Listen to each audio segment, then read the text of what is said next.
Hey guys, this is Nick Sergon, your Dallas area realtor here, and today I want to talk with you about the burning question on everyone's mind when it comes to real estate, and that is, are we seeing a shift? That's the question that everybody keeps asking every time I meet with a new client, every time I even talk with old clients. They're like, what's going on with the market? It seems kind of crazy right now. And we've seen this crazy market, where it's just been seller's market, hot and heavy for the last year. And what we are seeing now does appear to be the beginning stages of a shift. But let's be clear. When we say shift, we're not talking about a crash. We are not seeing from what we see, the statistics we see right now, we're not looking at numbers crashing and burning. We're not looking at a 2008, 2009 type of housing market crisis. What we're really seeing is the prices starting to come to sort of a leveling out. We're not seeing as many houses go for 10, 15% over, unless you're in the really high demand areas within DFW. And that really brings me to my next point, which is that DFW has a strong economy, and that's really good for us. A lot of jobs, a lot of companies are still moving to Dallas, still moving to Texas, and that ends up being really good for us in terms of our home values. As long as demand remains strong, we continue to benefit from that. So let's talk a little bit quickly about why has there been a shift, and then we'll talk about some of the results, some of the real shifts that we're seeing and what that means for you as a buyer or seller. So first of all, why is there a shift? Well, I think, and again, this is my opinion and from what I read and what I understand, a lot of it's coming from several places. Number one, inflation. Your paycheck, it's not worth what it was last year. And so just like all of us, you're probably having to tighten your belt a little bit. You're having to look and see, what can I live without, that kind of thing. And so you're making some decisions based off of what you're making right now. And unfortunately, for a lot of people, it feels like less than last year. And really, in some ways, it is less than it was last year, even if the nominal amount is the same. So that's the first thing. Obviously, gas prices are feeding into inflation as well. We've got the stock market doing all sorts of crazy stuff, going way up. For months it's gone up, and then over the last 3 months, and especially the last few weeks, we've seen it just kind of do all sorts of stuff that's very unpredictable. It's very volatile.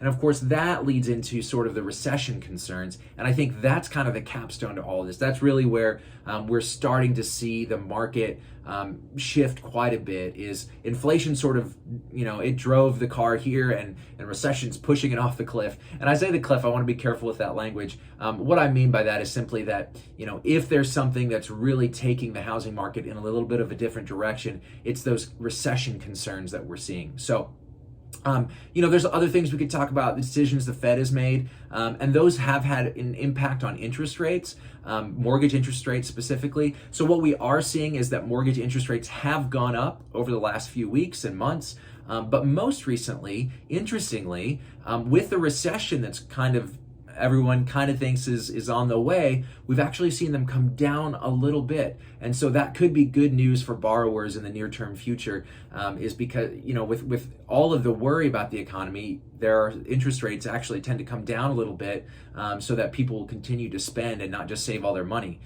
So that's going on. On the flip side, what is this all leading to? What are we seeing as a result of this? Well, first of all, there's a little bit of decreased interest in buying, and that's kind of across the board, but we're not seeing hordes of people leave the market. Maybe anywhere between 5 and 15% of folks are starting to say, interest rates, they're a little higher than they were before. It just doesn't make sense for my financial budget to keep going forward at this time. Maybe I'll sign a lease for another 6, 12 months, try again, at that time. So we are starting to see sort of just a few folks drop out. That can be good if you're buying a home, maybe a little bit less competition. But again, we're not talking vast numbers. So it really depends where you're looking as to whether or not you're going to feel a big difference.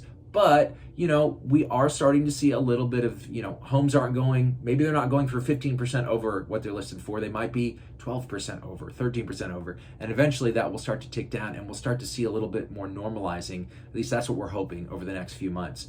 Also, selling, it's still a great time. A lot of people, we've heard or gotten used to this idea that I could sell my home for way over what I listed for, and I could sell it in a weekend. And that has been true for the last few months, and it's been great. If you're selling your home and you sold the last few months, you probably made out like a bandit.